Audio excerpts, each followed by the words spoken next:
অসাধারণ মুহূর্ত, সত্যি এটি বোধহয় সৌজন্য সম্মান দিলেন অতিথিকে গোল করার সুযোগ দিয়ে মহামান্য।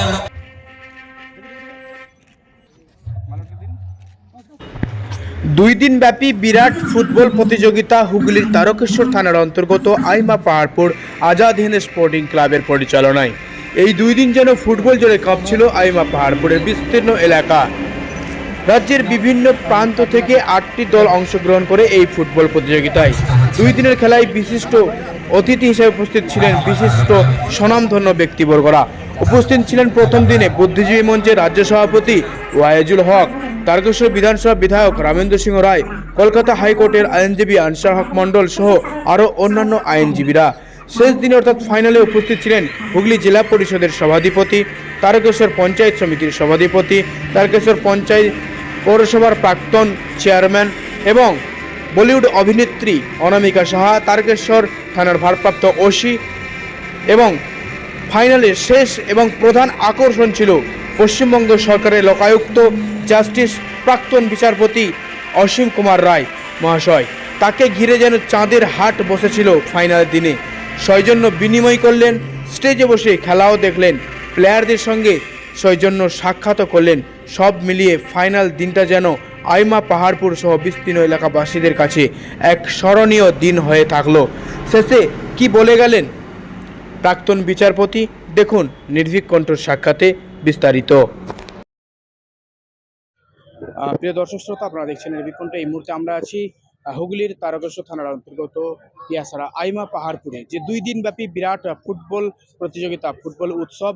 সেই ফুটবল উৎসবে আজকে চিফ গেস্ট হিসেবে যিনি উপস্থিত হয়েছেন পশ্চিমবঙ্গ সরকারের লোকায়ুক্ত বিচারপতি, প্রাক্তন বিচারপতি আজকে চিফ গেস্ট হিসেবে এসেছেন। আমরা ওনার কাছে যাব এবং স্যার প্রথমেই আপনাকে নির্ভীক কণ্ঠতে স্বাগত জানাবো। স্যার, আমরা যেটা শুনেছি আপনি অত্যন্ত মানে ফুটবল প্রেমিক একজন মানুষ এবং মোহনবাগানের আপনি সাপোর্টার। তো আজকে সেই ফুটবল উৎসব দেখতে আপনি এসেছেন, কেমন লাগছে, কেমনভাবে উপভোগ করছেন, কি বলবেন? স্যার আমি ধরছি। ফুটবলটা সারা দুনিয়ার সব থেকে জনপ্রিয় খেলা, আমারও খুব প্রিয় খেলা। আমি খুব ছোট বয়স থেকে খেলার মাঠে যাই। ধরুন সেটা আজ নয়, 1966 সাল থেকে। পরবর্তীতে যখন আমি স্কুল কলেজের শেষ দোরগোড়ায় পৌঁছলাম, কলেজের দোরগোড়ায় এবং কলেজ পড়তাম, তারপর থেকে আমি নিয়মিতভাবে ফুটবল মাঠে যাই। মাঝখানে কিছুদিন কাজের চাপে যেতে পারতাম না, ইদানিং আবার আমি যাতায়াত শুরু করেছি এবং মোহনবাগানের খেলা থাকলে আমি প্রত্যেকটা ম্যাচই দেখতে যাই সল্টলেক স্টেডিয়ামে। এবং সময় পেলেই দুদিন আগে আমি গৌহাটি, গোয়া দুটো জায়গায় ঘুরে এলাম মোহনবাগানের খেলা দেখে। তার আগেও তো বাইরে গেছি। স্যার আজকে এই জায়গাতে এসেছেন, এখানকার যে অ্যারেঞ্জমেন্ট এবং এখানের যে পরিবেশ আজকে কেমন লেগেছে আপনাকে? খুবই ভালো লেগেছে, কারণ আজকের দিনটা খুব গুরুত্বপূর্ণ দিন। আজকে হচ্ছে বিশ্ব যুব দিবস, আজকে স্বামী বিবেকানন্দের জন্মদিন।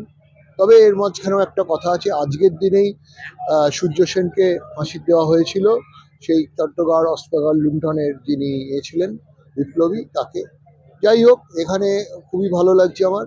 এখানে পরিবেশ খুবই সুন্দর, সবাই খুব মানে খেলা প্রেমী মানুষ জড়ো হয়েছে, দেখে আমার খুব ভালো লাগছে।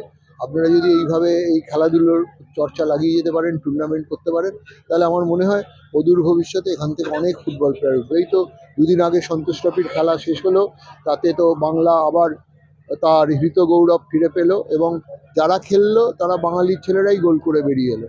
ঠিক আছে, এখন এখন খেলার ধরনটা অন্যরকম হয়েছে, বিদেশিরা আসছে, সেটা ঠিক আছে, আমরা খেলা দেখছি, ভালো লাগছে। এবং বিদেশিদের সাথে বাঙালিদের যদি সমন্বয়ে খেলা হয়, তাহলে বাঙালি ফুটবলারদের অনেক বেশি হবে। তবে আর একটা জিনিস আপনাকে বলি, যে 1952 সালে হেলসিঙ্কি অলিম্পিক হয়েছিল, সেখানে ভারতকে 10-0 গোলে যুগোস্লাভিয়া হারিয়ে দিয়েছিল।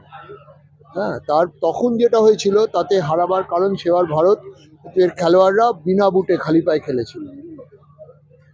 তখন এই খেলার হাল ধরেছিলেন হায়দ্রাবাদের একজন মানুষ, হায়দ্রাবাদ পুলিশের রহিম সাহেব।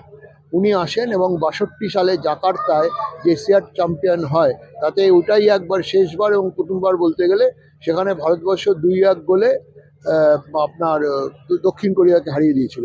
কিন্তু যখন লিগ শুরু হয়েছিল প্রথম খেলায় ভারত 2 গোলে দক্ষিণ কোরিয়ার কাছে হেরে গেছিল, আর গোল দুটো করেছিল প্রদীপ ব্যানার্জি আর জার্নাল সিং। তারপর অনেক দিন হয়ে গেছে, অনেক বড় বড় খেলা হয়েছে, অনেক বড় বড় প্লেয়ার উঠেছে এবং খেলাও হয়েছে অনেক, কিন্তু সেইভাবে আর ভারত সেইভাবে করতে পারেনি। আমি আশা করবো এই বাঙালি ছেলেরা এখনও ফুটবল খেলে। আমি শুনলাম শিশির ঘোষ এসেছিল, শিশির ঘোষও একসময় হাওয়ায় বল আর হেডে বলেও মারাত্মক প্লেয়ার ছিল, এবং এই কিছুদিন আগে, বছরখানেক আগে ইস্টবেঙ্গলের বিরুদ্ধে ডার্বিতে আপনার 3 গোল করে হ্যাটট্রিক করেছিল ওই কিয়ান নাসেরি, কিয়ান নাসেরি। কিন্তু অনেকের হয়তো জানা নেই, আর একটা এরকম ইস্টবেঙ্গলের খেলা হয়েছিল, শিশির ঘোষ 2 গোল করেছিল এবং 3rd গোলও করে দিয়েছিল, কিন্তু সেটা রেফারি মিলন কি টাইটেল আমার মনে নেই, সে ওটাকে বাতিল করে দিয়েছিল, নাহলে ওরই তৃতীয় মানে প্রথম ঠিক আছে। একদমই স্যার, আজকের খেলা কেমন উপভোগ করলেন? ভালো। এখন তো খেলা উপভোগ এখনো তো সবে শুরু হয়েছে, হাফ টাইম খেলা হয়েছে, আবার পরবর্তী হাফ টাইম হবে, ফাইনাল দেখবো, তারপর আশা করি আমি ভালোভাবে উপভোগ করবো। ঠিক আছে, ধন্যবাদ।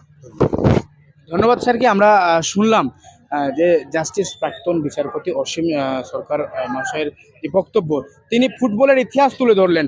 আমরা আইমা পাহাড়পুরে এসেছি, আইমা পাহাড়পুরের এখানে তিনি এসেছেন চিফ গেস্ট হিসাবে, এবং কতটা ফুটবল প্রেমী তিনি আজকে বোঝালেন যে আমরা একদম সেই ইন্ডিয়ার যে পুরনো ইতিহাস থেকে শুরু করে বর্তমান ইতিহাস, বর্তমানে সন্তোষ ট্রফি থেকে শুরু করে সবকিছু তিনি বললেন। দেখতে থাকুন, সঙ্গে থাকুন নির্ভীক। দেখুন, প্রথম কথা হচ্ছে গতবারও এসেছিলাম, ভালো লাগে যে এখানে রমজান ভাইয়ের যে একটা নেতৃত্বেই বলুন, সহযোগিতায় বলুন, হ্যাঁ, যে আজকে 2 দিন ব্যাপী যে ফুটবল টুর্নামেন্ট হচ্ছে, আজকে তার ফাইনাল, এবং একটা সেই শুভ দিনে হচ্ছে যেদিনে আজকের দিনে 163 বছর আগে স্বামী বিবেকানন্দের এই বাংলার বুকে তার আবির্ভাব ঘটেছিল।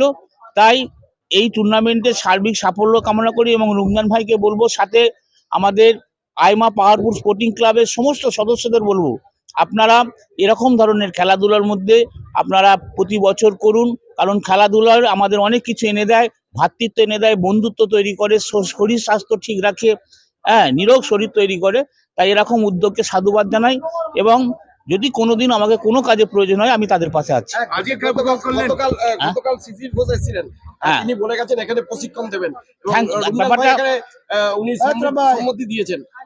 শিশিরদা তো আমার ভারতবর্ষ তথা বাংলা তথা ভারতবর্ষের একজন দিকপাল ফুটবল প্লেয়ার, স্ট্রাইকার, এবং শিশিরদা যে কথা বলে কথা রাখে, এবং নিশ্চয়ই শিশিরদা আমার জানা যেটুকুনি, শিশিরদাকে যেটুকুনি জানি, উনি ফুটবল প্রিয়, ফুটবল পাগল মানুষ, তিনি নিজে কথা দিয়েছে, নিশ্চয়ই কথাটা রাখবে।